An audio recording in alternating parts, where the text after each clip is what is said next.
Hi, I'm Laura Power, and this is Short Takes, a program about local personalities and stories. I'm in the Woodstock Community Television studio with Bob Coates, the Executive Director of Windsor County Mentors, an organization that finds adult mentors for kids ages 5 to 18 and facilitates development of supportive, beneficial mentorships. It was established in 1974 as Windsor County Partners. A recent name change from Partners to Mentors more vividly communicates the nonprofit's mission. Windsor County Mentors currently serves dozens of kids in 24 towns and 9 school districts in Windsor County. Bob was hired on as Executive Director last August. He aims to double the number of children served in the coming months. Bob's career path demonstrates his dedication to nonprofit and public service. He's held officer and director level positions in his many years with the Student Conservation Association and the Vermont Youth Conservation Corps. Between earlier stints as a Capitol Hill legislative aide and a gubernatorial campaign director, he worked on community development projects for the Peace Corps in West Africa. Bob also served for 8 years in the New Hampshire National Guard. He studied political science at the University of New Hampshire and earned a master's degree in public administration at Harvard University's John F. Kennedy School of Government. You may also recognize Bob as a board member for the Windsor Central Supervisory Union School District, as a Pomfret-Tego volunteer firefighter, or as a BSA scout leader with Woodstock Troop 220. Bob, welcome, and thanks for being with me on Short Takes. Thanks for having me. So could you describe Windsor County Mentors programs? I sure can. And as you mentioned, and I would want to let folks know that we have been Windsor County Partners for the better part of 45 years. And in the next week or so, we'll be announcing the name change. And that comes from a desire on behalf of supporters and the board to more directly say what we do. And we are in the mentorship and mentoring business. So we will be changing our name to Windsor County Mentors. Mm-hmm. We run programming for youth age 5 to 18. We do that across the county. We do that in partnership with lots of schools and towns. And we run 2 types of models that will be familiar to folks. One is one we call Community Pals. And that's a community-based mentoring program where we carefully match a caring adult with a young person and promote a mentorship that can last anywhere from 3 or 4 years to right through high school and graduation. The other school-based mentoring programs currently we run in Windsor Elementary School and the Springfield, Vermont Elementary School. That's an opportunity for mentors to come in and work one-on-one with a young person during in-service time and or lunch and recess time. So different offerings based on folks' availability and schedule, and we're always on the lookout for new mentors.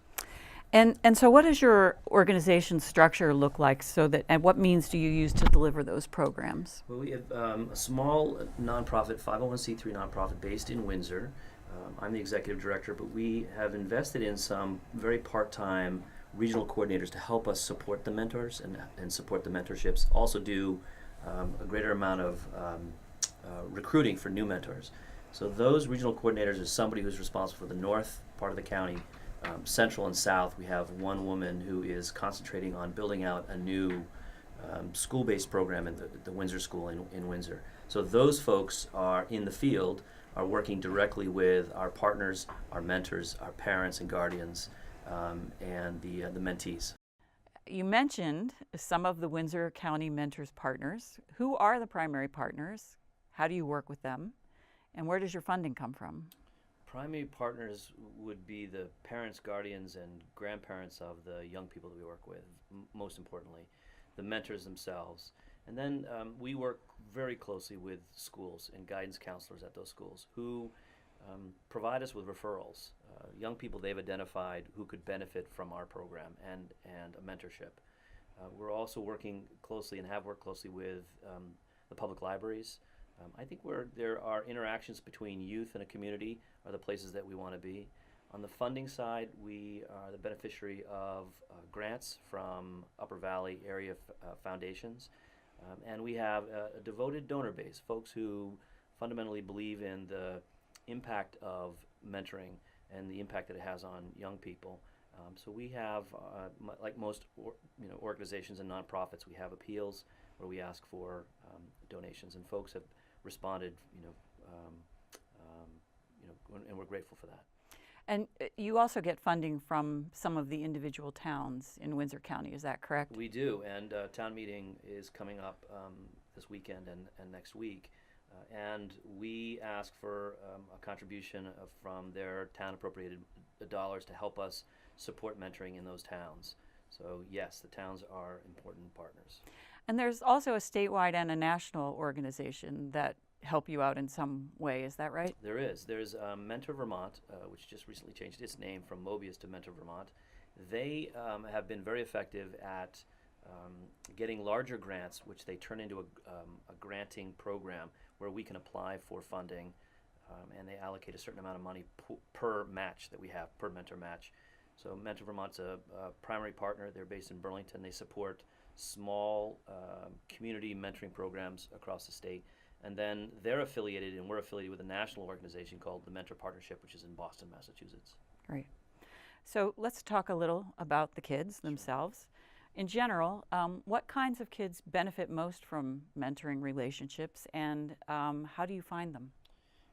All kids can benefit, and I think there are those who quite naturally find themselves in mentorships, and there are those that don't. And we're really identifying those kids who don't have those opportunities to find a non-parental adult who is invested in them and their experiences. And those young people sometimes are categorized at risk or at or opportunity youth, as sometimes they're referred to. But we're looking for the folks who don't naturally fall into mentorships already in their community. The folks who help us identify those are, in fact, usually the guidance counselors. But other community organizations will identify young people who know our organization, know the services we provide, and provide that match to that young person.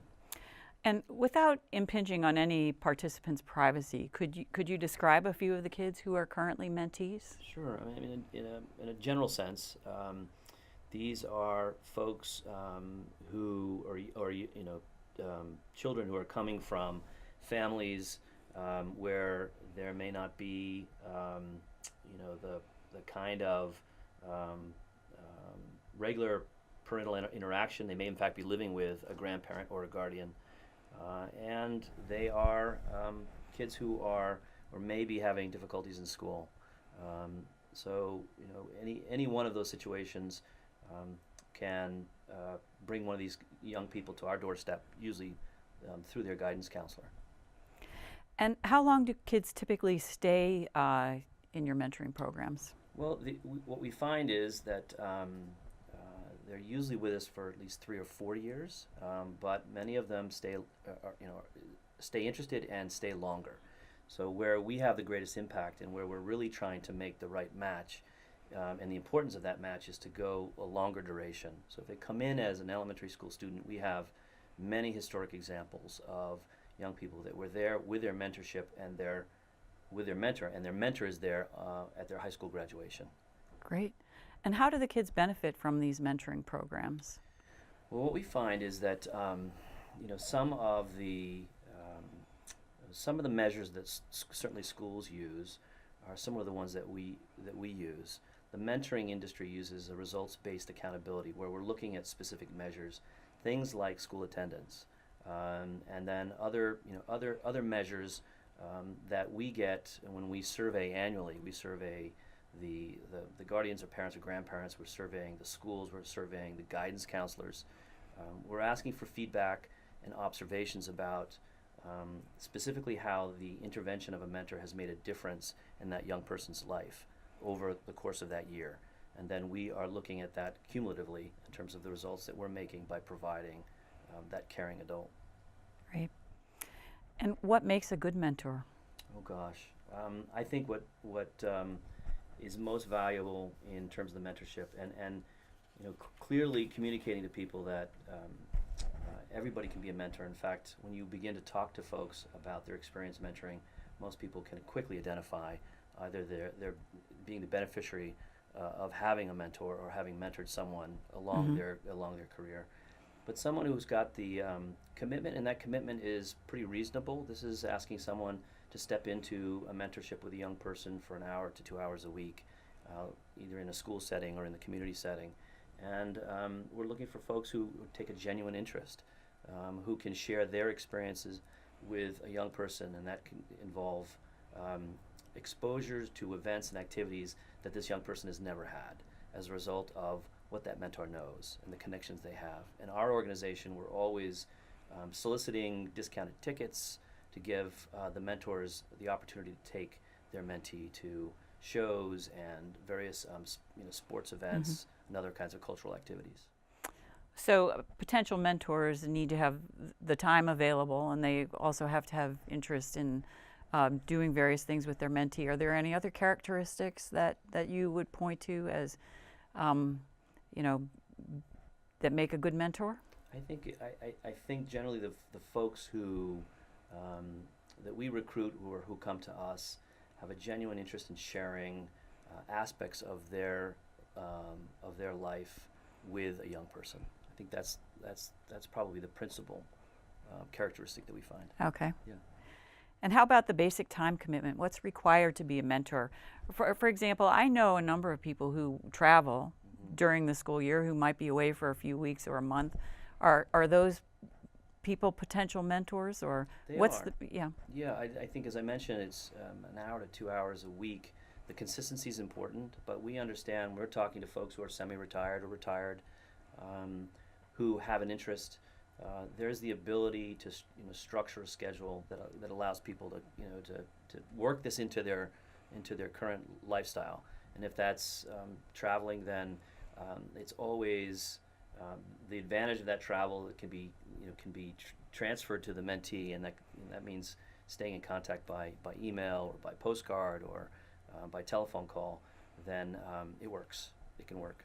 Okay, but the basic time commitment is a couple of hours a week for the duration of the school year. Is that correct? For the school program ends at the end of the school year. For the community program, it's year round. So we're asking, and it's not always every week. There are things that come up either on the mentee's side or on the mentor's side, but that kind of consistent interaction is what delivers the results in terms of helping that young person. And how do you find mentors? If someone was interested in being a mentor, how would they connect with you? Well, they certainly can contact us at our organizational offices. There's the website, telephone number. They certainly can contact me. I can refer them to one of the coordinators as well. We're trying to raise our awareness so folks know that there's a county-wide mentoring program. And recently, during the National Mentoring Month, we took an opportunity to partner with all the public libraries in the county and put a small display at the front desk of all the libraries, raising awareness of National Mentoring Month, as well as letting folks know that we are actively looking for mentors. And did you have information events as well? We do. We do active recruiting events. We have ongoing right now a series of Meet the Mentor events. Many of those are happening at libraries, and folks should see or hear of those events. We're also looking at the availability to set up a table at farmers markets, winter farmer markets, and certainly spring and summer. As summer comes on, the idea of one of our coordinators was to, in addition to folks coming out to the farmers market, would find us there and be able to have a conversation with us about becoming a mentor. Great. Now, so someone's interested in becoming a mentor. So there's an approval process for that. Could you take us through what the steps are? Sure. There's like with many things, applying for a position or a job, there's an application. And once the application is completed, then the coordinator is usually involved at having a conversation and describing what the position is and what we're looking for, sort of what that time requirement is, what the commitment is to the position. We then have to vet the standards these days, and anyone who's sent a kid off to camp or has been involved in employment even knows that the sort of standard of care involves asking folks to have a background check. And these days that is what they call an FBI level background check, which just means getting to your closest police department that does fingerprinting, and having a set of fingerprints, and then background check as well for the sexual predator registry. These are all requirements and sort of industry standards, obviously to ensure that we're protecting the young people that we're working with.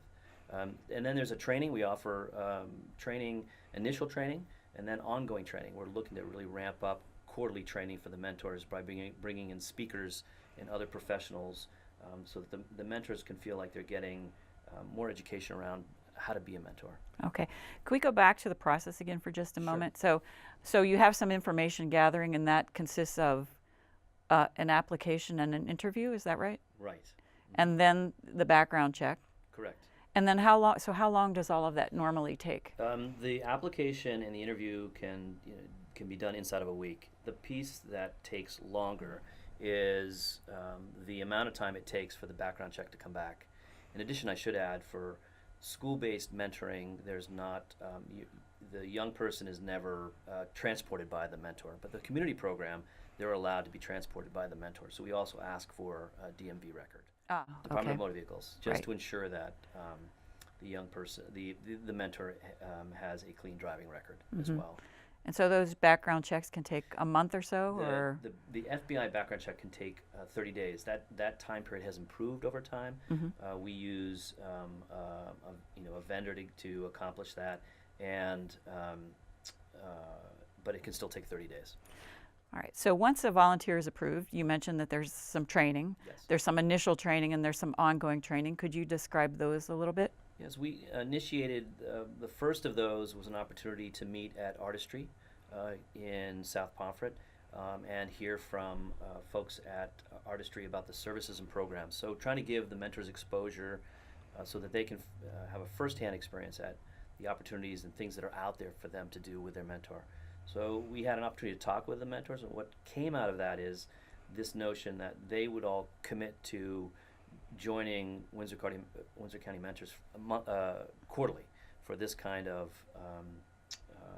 continuing education, I guess I'd call it. Or networking. Networking as well, correct. Yeah. So in the next one, in the April-May time period, we're looking at a woman that does a mindfulness training, having an opportunity for the mentors to learn more about mindfulness and how they can bring that into their mentorships. Okay, so at the beginning, though, there is a sort of a chunk of training when you talk to them about what kinds of the expectations are? That's right. There's really learning how to be a mentor, and some of those requirements, some of which are some legal requirements, but the industry standards, how they can get to a place where they feel comfortable being a mentor, and what sort of the expectations are, that is an initial 2.5 to 3 hour training. Great. We try and do at convenient times for folks. Okay, so you have the initial and then you have ongoing support, so that's great. So do you help mentors with activity suggestions? We do. We, as part of that quarterly mentor meeting, as well as we, bi-weekly, we publish what we call the Info Blitz from the Windsor County Partners, Windsor County Mentors. And in that is a whole list, really broken out by region in the county, of activities that are upcoming, and to give mentors ideas of things that they can do with their mentees. Great. And you had resources available. You had, I think you mentioned earlier that you sometimes have organizations donate tickets, or? That's correct. Folks, partners like Artistry, like the HOP in Dartmouth, have donated free tickets that are made available to us that we can then offer to the mentorships. And we're looking to do that across the county so that folks in Ludlow or Chester have something that's closer to home. Great. Now, I wonder, do mentors ever or often encounter issues or difficulties in building a relationship with their mentee? Are there ways that you try to help mentors minimize conflict or avoid behavior issues or other kinds of concerns? Yeah, this is ongoing, and there is, at least in my experience, in the first 6 months I've been here, there seems to be an evolution to building a relationship, and that relationship can change. It can change over time. It can also change developmentally. So what we try and do is provide support to the mentor and the difference between dealing with a child who is, say, 7 or 8 and one who's coming into adolescence. There are inevitably challenges in a relationship. And we are trying to provide that quarterly opportunity to give the mentors that kind of training. We're also dealing with it as it arises and supporting by looking at the community supports that already exist for that young person and working with those folks to support the mentorship. But I think maybe you mentioned that there's a contract between the mentor and the mentee that sort of lays out expectations at the outset. Is that right? Yes, there's sort of a necessary agreement between Windsor County mentors and the guardian, grandparent, or parent. There's then an agreement or contract between, and so these things are formal and official. There's a sit down and there's an initial meeting between the mentee and the mentor that's facilitated by Windsor County mentor staff, and then agreements. So getting folks vested in and committed, to the mentorship is part of that. And then on an annual basis, we have formal renewals. So coming back to renewing the commitment that the mentee, the mentor have to the relationship, and having an opportunity to talk about any issues at that time. Great. So are there some favorite success stories from the 45 years of experience that Windsor County Mentors has doing these kind of programs? Yeah, now I've been here 6 months, but I certainly have heard some of these stories as I've come on board, and in checking with Megan Kolb, our board president. She gave me some examples. There was a mentor relationship that, much as I was describing, started when that mentee was quite young and was one that sort of went the distance. And so post-graduation from high school, this now young man had asked his mentor to be his best man at his wedding. Oh, wow. So that's a story that I think is emblematic of the kinds of relationships and commitments that come out of mentor relationships.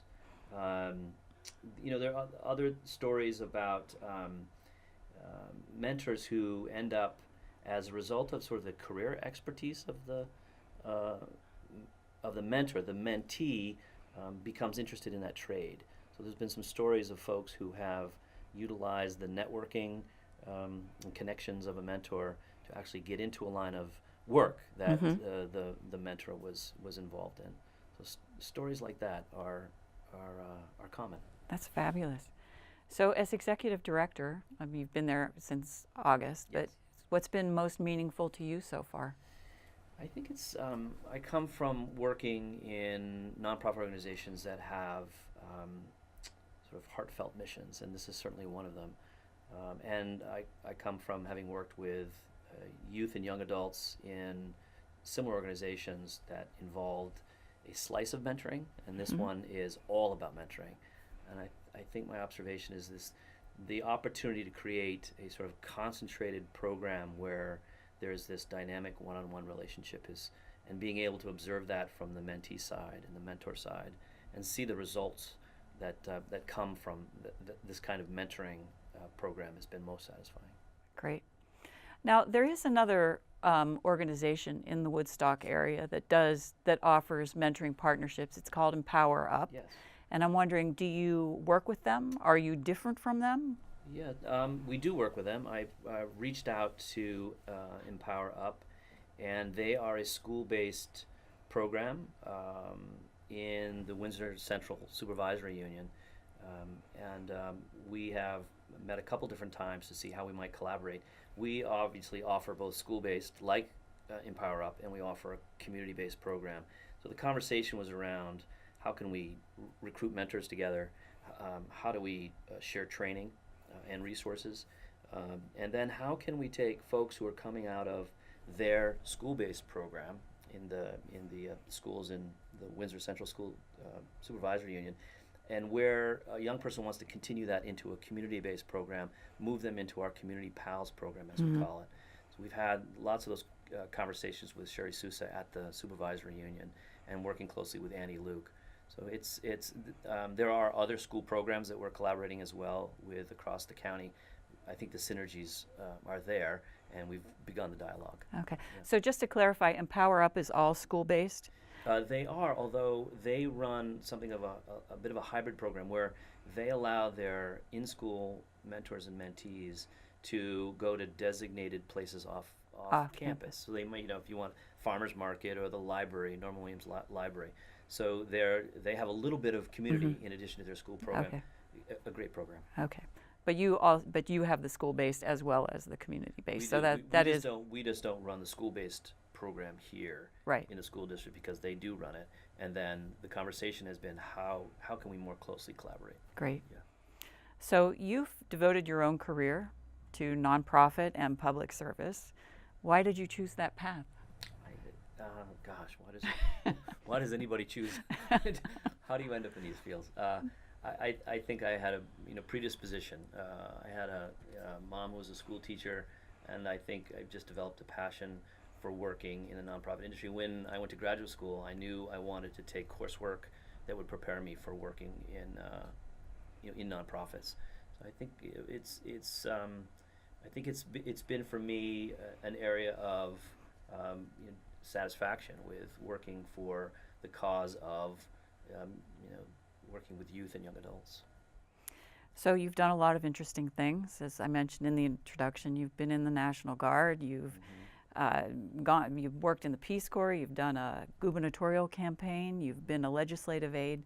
Of all those career choices that you made, which do you feel has been the most impactful and most shapes your approach and perspective today?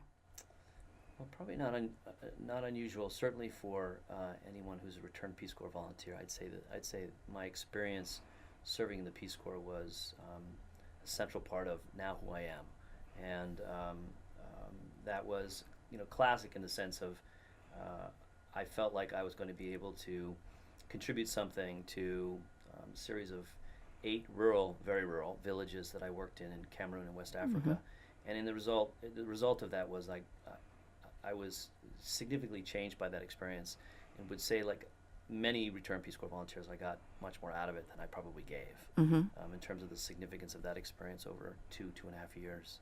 So it defined my interest in going on to graduate school. It defined my interest in getting involved in AmeriCorps, the National Service Movement back in the mid 90s, and inevitably led to my career working with the student conservation and outdoor programs service programs for youth and young adults. And so for those 8 villages in West Africa, what kind of projects did you do?